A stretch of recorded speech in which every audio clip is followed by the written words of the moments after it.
슬로브앗이라고 하는 사람이 있었습니다. 민수기 26장 33절 말씀 다 같이 한번 읽어보겠습니다. 헤벨의 아들 슬로브앗은 아들이 없고 딸뿐이라. 그 딸의 이름은 말라와 노아와 호글라와 밀가와 디르사니. 아멘. 슬로브앗은 아들 없이 딸만 5을 가진 사람이었는데, 중요한 건 딸만 남기고 광야에서 죽은 므낫세 자손이었습니다. 아들 없이 딸만 5이었다라고 하는 이야기를 들으셨을 때 어떤 생각이 드시는지요? 저는 아들만 3을 키우고 있어서 조금 부럽기도 하고, 나중에 외롭지는 않겠구나 이런 생각이 들었습니다. 그러면 또 설교 끝나고 나면 목사님 하나 더 낳으세요 하실까봐 여기까지 하겠습니다. 이처럼 우리가 볼 때에는 참 이 집 딸 많아서 복스러웠겠다 이렇게 생각해 볼 수도 있겠지만, 당시 슬로브앗의 딸들은 죽을 맛이었을 거예요. 왜냐하면 아시다시피 당시 고대 사회에서는 부모가 죽었을 때 누구에게만 그 재산이 상속이 되죠? 맞습니다. 아들에게만 유산 상속이 가능했기 때문입니다.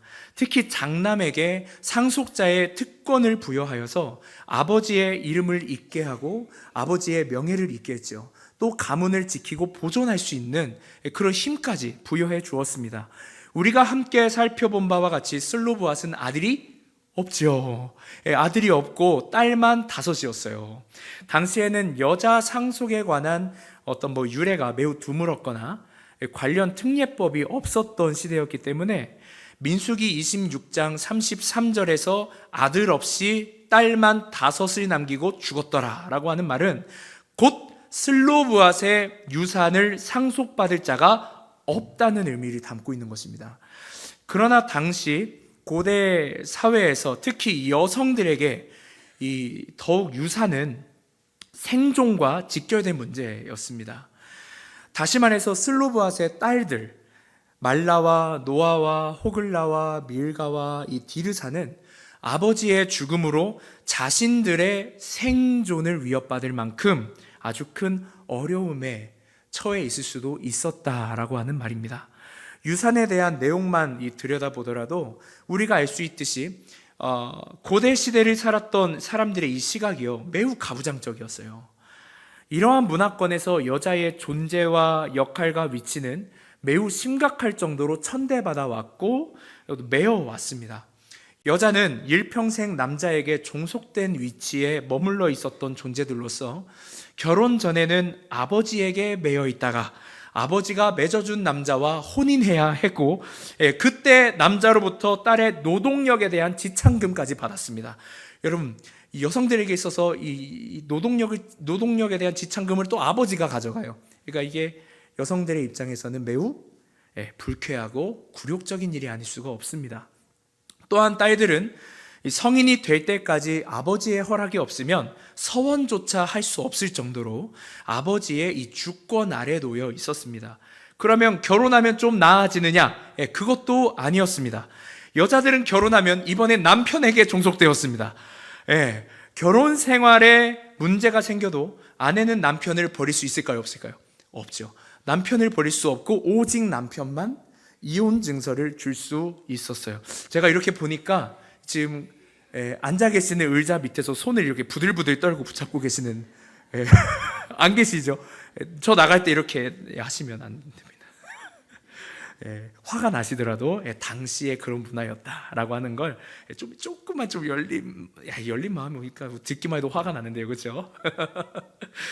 여러분, 심지어 당시 이 사회에서 이 극보수주의자들 같은 경우에는 길거리에서 남자와 여자가 대화하는 것조차 금지할 정도로 여자를 매우 가볍게 보았습니다.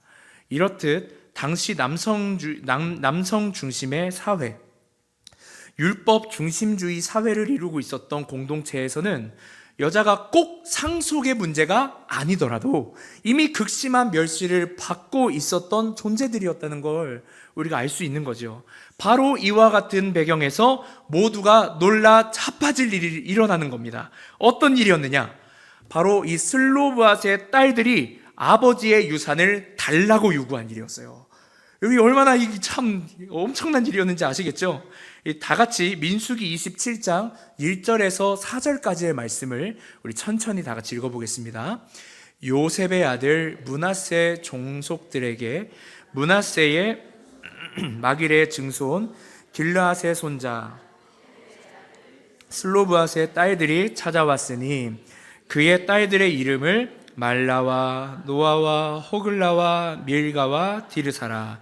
그들이 회막문에서 모세와 제사장 엘르아살과 지휘관들과 온 회중 앞에 서서 이르되 뭐라고 하죠? 우리 아버지가 광야에서 죽었으나 여호와를 거슬러 모인 고라의 무리에 들지 아니하고 자기 죄로 죽었고 아들이 없나이다. 어찌하여 아들이 없다고 우리 아버지의 이름이 그의 종족 중에서 삭제되리까? 우리 아버지의 형제 중에서 우리에게 기업을 주소서 하매. 이야, 정말 멋진 여자들 같죠? 정말 대단한 자매들입니다. 성경은 오늘날 우리가 생각할 때 무척 상식적이면서 이 단호한 이 여성들의 모습을 보여주는 것 같지만 우리가 함께 배경을 살펴보았듯이 당시 사람들에게 이 여인들의 모습은 매우 혁명적이었고 충격적이었을 거예요. 자, 그런데 성경을 보면 이 슬로브앗의 딸들이 지금 주장하고 있는 상황이 조금 묘합니다. 어떤 상황이었냐면 이스라엘 자손의 이 총수를 조사하고 있는 그런 상황이었어요. 그러니까 아직 가나안 땅을 정복하기 전이었고 심지어 전쟁을 어떻게 하고 있었다는 거죠? 준비하는 중이었다는 얘기입니다. 이런 상황 속에서 아버지의 기업을 요구하고 있어요. 둘 중에 하나라고 생각됩니다. 하나는 지금 이 이스라엘 군영 안에 돌아가는 상황을 미처 판단하지 못했거나 또 하나는 놀라운 믿음이 이 여인들에게 있었다라고 보는 것입니다. 자, 어떤 믿음일까요? 아직 치르지 않은 전쟁이었는데 이미 받은 땅처럼 그 기업을 요구하는 믿음입니다. 여러분 히브리서 11장 1절이 생각나시죠? 다 같이 한번 읽어볼까요? 믿음은 바라는 것들의 실상이요 보이지 않는 것들의 증거니. 아멘. 자, 그러면 둘 중에 어떤 것일까요? 앞서 슬로브앗의 딸들이 가나안 땅에 나아가기 전 전쟁에 나갈 사람들을 계수하는 상황에 아버지의 유산을 요구했다고 말씀드렸었죠. 자, 이 계수를 언제부터 시작했는지 조금 더 살펴보면 답이 나옵니다. 자, 언제 두 번째 인구조사가 시작되었는지 우리 다 같이 민수기 26장 1절 말씀을 한번 보시죠. 자, 다 같이 읽겠습니다. 연병 후에 여호와께서 모세와 제사장 아론의 아들 엘르아셀에게 말씀하여 이르시되. 자, 뭐 후에라고 말씀하십니까? 연병 후에. 연병 후에. 발음 조심해야 돼요. 뭐라고 발음을 해야 되는 거예요? 아무튼 이 병 후에라고 했습니다. 이 연병이 이스라엘 가운데 일어났던 이유는 이스라엘이 하나님의 인도를 받아 시딤에 머물러 있을 때 모압 여자들의 속임과 유혹에 넘어가서 음행하기를 시작했고 그들이 섬기는 신들에게 절함으로 성경에서 뭐라고 기록되어 있죠? 바알브올에게 이스라엘이 가담하였더라 이렇게 적혀 있습니다. 바알브올에게 가담했기 때문이었습니다. 이 연병으로 인해서 죽은 자가 2만 4천 명이나 되었습니다. 2만 4천 명.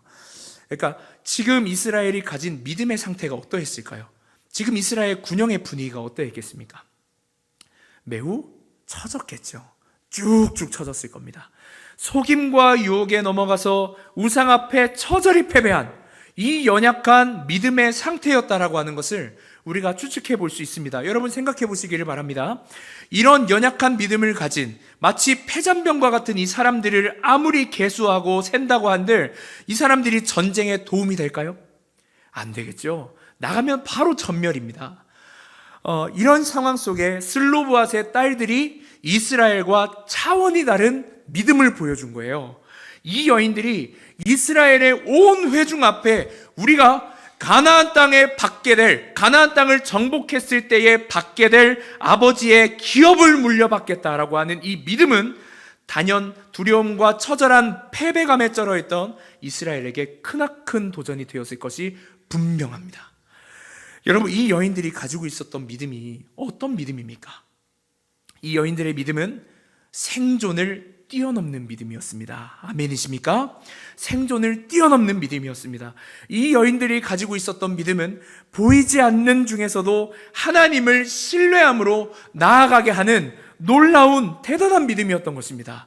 이 믿음을 붙잡고 힘겹고 힘들지만, 자신들이 무시받고 천대받는 그러한 시대였지만 그럼에도 불구하고 나아갈 수 있게 되었던 것, 바로 이 믿음을 가지고 있었기 때문입니다. 이 믿음이 저와 여러분의 것 되시기를 주님의 이름으로 축복합니다. 이어서 이 바알부올의 일을 이 신명기에서는 어떻게 말씀하고 계시는지 한번 주목해 보기를 원합니다. 자, 신명기 4장 3절에서 4절까지의 말씀 다 같이 읽어보겠습니다. 여호와께서 바알부올의 일로 말미암아 행하신 바를 너희가 눈으로 보았거니와 바알부올을 따른 모든 사람을 너희의 하나님 여호와께서 너희 가운데에서 멸망시키셨으되 오직 너희의 하나님 여호와께 붙어 떠나지 않은 너희는 오늘까지 다 생존하였느니라. 아멘. 하나님께서 모세를 통하여 가르치시기를 이스라엘이 바알부올과 같은 큰 일을 겪음으로 얻은 실패와 두려움 가운데에서도 끝내 생존하고 끝내 나아가고 끝내 그 광야길을 걸어낼 수 있었던 이유는 오직 하나님께 붙어서 떠나지 않았기 때문이라고 말씀하고 있습니다. 오늘 본문을 보면 그 믿음을 누가 먼저 보여주었다는 거예요? 슬로브앗의 딸들입니다. 슬로브앗의 딸들이 바로 그 믿음을 보여준 것이죠. 이 여인들뿐 아니라 이스라엘 공동체 또한 어떠한 생존의 위협 속에서도, 사회의 어떠한 어려움 속에서도 믿음을 잃지 않고 묵묵히 그럼에도 불구하고 나아갈 수 있었던 비결이 바로 여기에 있습니다.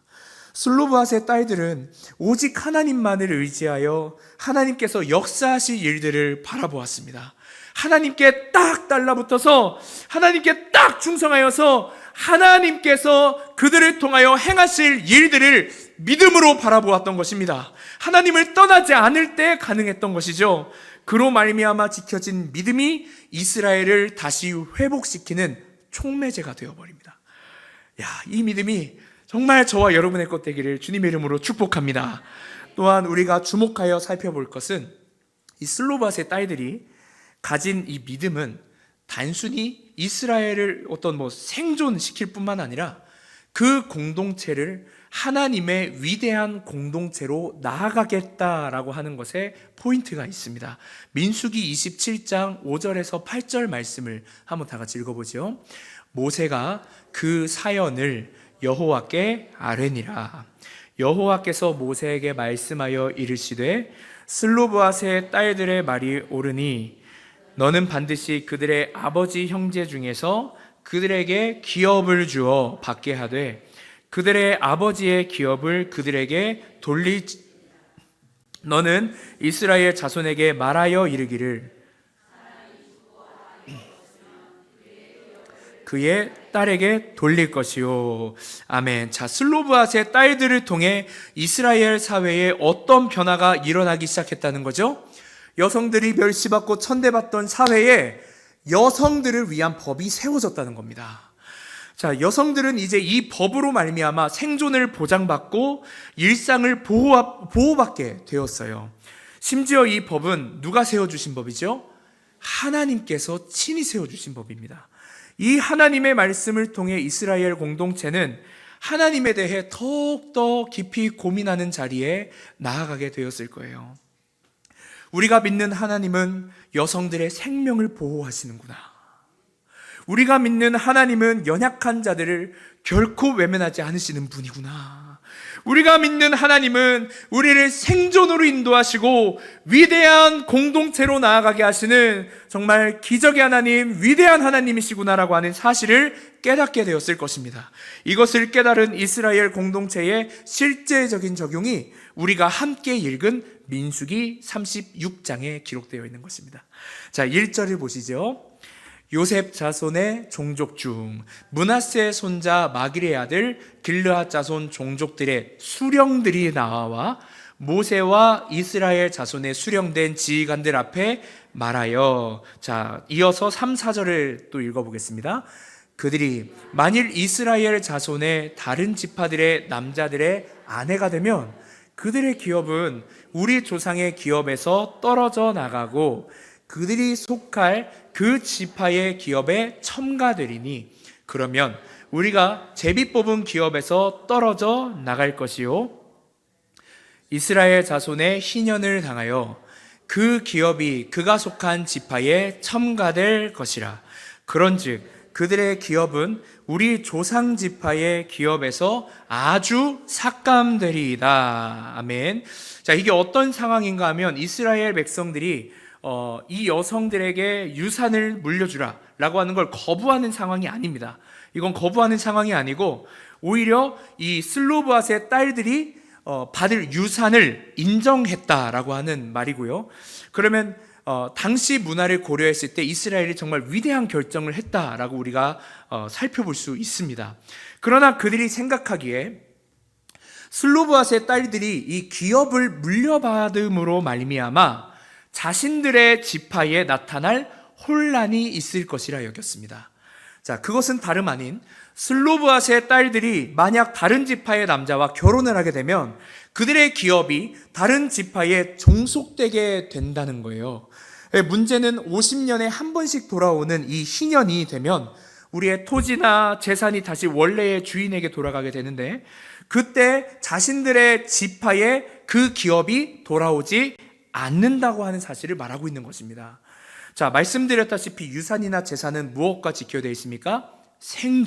생존과 직결되어 있고 생존에 직접적인 영향을 가져다 줍니다. 자, 그럼 수령들은 이 공동체를 바라볼 때 무엇을 고민한 거예요? 수령들은 공동체가 그와 같은 어려움을 겪었을 때 나타날 혼란들을 생각해낸 겁니다. 이 같은 어려움을 겪지 않도록 미리 이야기를 나눈 것이죠. 여러분, 지혜로운 행동입니다. 그래서 모세가 꺼낸 답이 이것입니다. 자, 민수기 36장 6절 7절 말씀을 다 같이 읽어보겠습니다. 슬로브앗의 딸들에게 대한 여호와의 명령이 이러하니라. 뭐라고 하시죠? 이르시되 슬로브앗의 딸들은 마음대로 시집가려니와 오직 그 조상 지파의 종족에게로만 시집갈지니 그리하면 이스라엘 자손의 기업이 지파에서 저 지파로 옮기지 않고 이스라엘 자손이 다 각기 조상 지파의 기업을 지킬 것이니라 하셨나니. 아멘. 자, 어떤 방법을 말씀해 주셨죠? 마음대로 시집가도 좋지만 공동체를 보존하기 위해서 조상 지파의 종족에게로만 시집을 가야 한다는 것이었습니다. 자, 이는 슬로브앗의 딸들이 하나님으로부터 보존되고 보호받듯이 슬로브앗의 딸들뿐만 아니라 공동체에 속한 다른 사람들도 똑같이 하나님께서 보존하시고 보호하신다는 것을 의미합니다. 똑같이 사랑하신다는 겁니다. 똑같이 대하시고 똑같이 그들을 하나님께서 인도하신다는 거죠. 자, 그러면 종족 안에서만 결혼해야 한다는 말을 들은 이 여인들 어떻게 반응할까요? 거부할까요? 어떻게 할까요? 궁금합니다. 민수기 36장 10절 말씀 다 같이 읽어보겠습니다. 슬로브앗의 딸이 여호와께서 모세에게 명령하신 대로 행하니라. 아멘. 여러분, 어떻게 반응합니까? 슬로브앗의 딸들이 하나님의 말씀 앞에 자신들이 주장할 수 있는 충분한 권리와 자신들의 판단과 자신들이 이야기할 수 있는, 여러분, 사랑이잖아요. 사랑, 결혼, 그것들을 다 내려놓고 주장하지 않습니다. 하나님 앞에 꿈틀거리는 이기적인 마음 일어날 수 있는데 그 이기적인 마음과 권리를 주장하지 않습니다. 사실 이기적이라고도 할 것도 없어요. 주장할 수 있는 것인데 그걸 주장하지 않아요. 자, 마땅히 주장할 수 있는 자신의 주장까지도 내려놓고 공동체를 향한 하나님의 말씀과 그로 말미암아 세워진 공동체의 결정에 순종합니다. 자, 어떻게 그게 가능했을까요? 위대한 공동체를 보존하시고 보호하시는 하나님의 인도를 굳건히 믿었기 때문입니다. 여러분, 기억하시기를 바랍니다. 우리가 믿는 하나님의 사랑과 보존하심은 나만을 위해 있는 것이 아니라 우리 공동체 모두를 위한 것입니다. 하나님께 붙어 있는 위대한 공동체가 되기 위해서는 하나님과 우리 공동체 앞에 나의 권리와 또 내가 마땅히 주장하며 사용할 수 있는 자유까지도 내려놓을 수가 있어야 합니다. 하나님을 믿을 때 가능한 일입니다. 이 믿음으로 결국 공동체를 보호하며 그 기업을 얻게 된 여인들을 여러분 함께 보시기를 바랍니다. 여호수아 17장 3절 4절입니다. 헤벨의 아들 길르앗의 손자 마길의 증손 므낫세의 현손 슬로브앗의 아들이 없고 딸뿐이요 그 딸들의 이름은 말라와 노아와 호글라와 밀가와 디르사라. 그들이 제사장 엘르아살과 눈의 아들 여호수아와 지도자들 앞에 나아와서 말하기를 여호와께서 모세에게 명령하사 우리 형제 중에서 우리에게 기업을 주라 하셨다 하매 여호와의 명령을 따라 그들에게 그들의 아버지 형제들 중에서 기업을 주므로. 아멘. 여러분, 기업을 어떻게 됐습니까? 받았습니다. 할렐루야. 여러분, 이 여인들뿐만이 아니라 우리가 가지고 있는 믿음도 바로 이러한 역사를 일으키는 줄 믿습니다. 바로 이와 같은 위대한 공동체를 지켜내고 공동체를 보존하고 함께 건강하게 세우는 것이 여러분 우리가 가져야 할 믿음이라고 하는 사실을 여러분 기억하시기를 바랍니다. 하나님께 붙어있는 믿음, 보이지 않는 중에서도 바라볼 수 있는 믿음, 개인의 생존뿐만이 아니라 공동체를 회복시키며 사회를 변혁시키는 이 위대한 믿음을 우리 모두가 가질 때 우리 공동체는 하나님께서 우리에게 은혜를 내려주셔서 하나님께 붙어 온 열방에 하나님의 말씀을 증거해내는 위대한 공동체가 될 줄로 믿습니다. 우리의 가정을 하나님의 손에 온전히 의탁하며 주님께 우리의 손을 드리고 우리의 때와 수고와 몫을 하나님께 의탁해낼 수 있을 줄로 믿습니다. 여러분 이뿐입니까? 우리 교회도 마찬가지죠. 내가 주장할 수 있는 권리, 내가 충분히 말할 수 있는 그 자유까지도 공동체의 결정과 하나님께서 이끄시고자 하는 그 뜻에 순종하는 마음으로 내려놓을 때 여러분 하나님께서 왜 역사하지 않으시겠습니까? 우리에겐 그러한 믿음이 필요한 줄 믿습니다. 여러분 우리가 주님을 그렇게 믿고 사랑해낼 때 우리 하나님께서는 우리를 슬기로운 공동체요, 이 땅 위에 참 지혜 있는 공동체다, 정말 하나님의 살아계심을 따라가는 공동체다라고 하는 말을 듣게 하십니다. 신명기 4장 6절 세 번역으로 함께 읽겠습니다. 당신들은 이 규례와 법도를 지키십시오. 그러면 여러 민족이 당신들을 지혜롭고 슬기롭다는 것을 알게 될 것입니다. 그들이 이 모든 규례에 관해서 듣고 이스라엘은 정말 위대한 백성이요 지혜롭고 슬기로운 민족이라고 말할 것입니다. 이어서 9절도 한번 읽어볼까요? 당신들은 오로지 삼가 조심하여 당신들의 눈으로 본 것을 잊지 않도록 정성을 기울여 지키고 평생 동안 당신들의 마음속에서 사라지지 않도록 하십시오. 또한 그것을 당신들의 자손에게 길이 알리십시오. 아멘. 사랑하는 여러분, 이 말씀의 주인공이 저와 여러분 되시기를 주님의 이름으로 축복합니다. 하나님께서 오늘 민수기와 신명기를 통해 우리의 믿음을 이 자손들에게 길이 전하라고 하는 적용점을 주셨습니다. 여러분 신명기에 계속해서 반복되지 않습니까? 너희가 가진 믿음을, 내가 가르쳐준 이 믿음을 자손에게 온전히 전할 줄 알아야 한다. 자손들에게 이어서 이 믿음으로 하나님을 섬길 수 있도록 전심전력하여 그들을 가르쳐야 한다고 우리에게 적용점을 주셨습니다. 여러분 한국교회 트렌드 2024라고 하는 책에서 3040 세대에게 설문조사한 결과 85%의 이상 사람들이 자녀들을 교회에 위탁한다고 합니다. 85%나 되는 사람들이요. 과연 근데 이게 좋은 의미일지 우리가 끝까지 한번 좀 생각을 해보기를 원합니다. 교회에 아이들을 위탁하지만 50% 이상의 자녀들이 교역자나 교사와 친밀하게 지낼 필요가 없다고 느끼고 있다는 설문조사가 나왔습니다. 여러분 왜 그런지 하고 살펴보니까 53% 이상의 3040 세대가 앞으로 10년 뒤에 신앙은 지킬 것이지만 교회는 나가지 않을 것이라고 대답했기 때문입니다.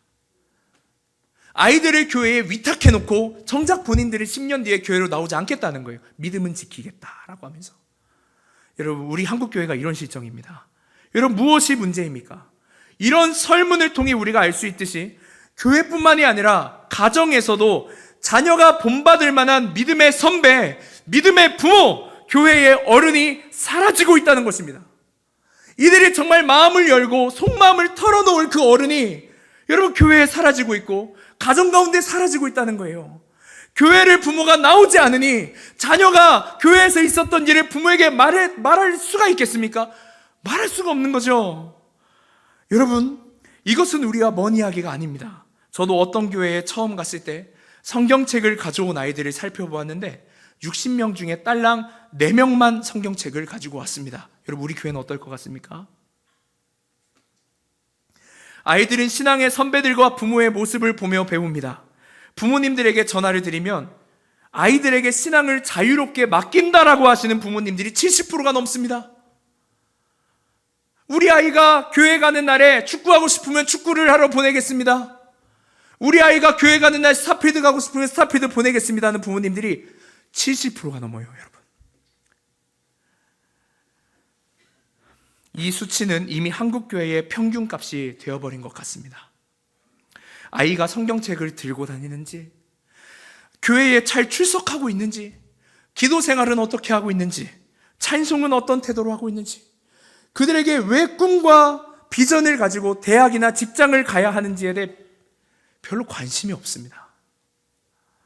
여러분, 이게 우리가 마주한 현실입니다. 여러분, 우리 수원서북교회는 자녀 세대에게 물려줄 믿음의 유산이 있습니까? 개인의 생존을 넘어 공동체의 보존과 회복, 그리고 거룩을 지켜 나가기 위해 하나님의 말씀과 공동체의 결정에 자신의 권리와 자유까지도 포기할 수 있는 이 멋진 어른, 이 멋진 신앙의 선배가 가진 이 믿음의 유산이 우리 가운데 있냐는 것입니다. 여러분, 자녀들에게 보여주기에 부끄럽지 않은 믿음이 우리에게 있습니까? 자녀들이 수련회 한다고 할 때, 자녀들이 교회에 와서 함께 예배드리며 그들이 어떤 일을 하는지 여러분 둘러보고 살피고 계십니까?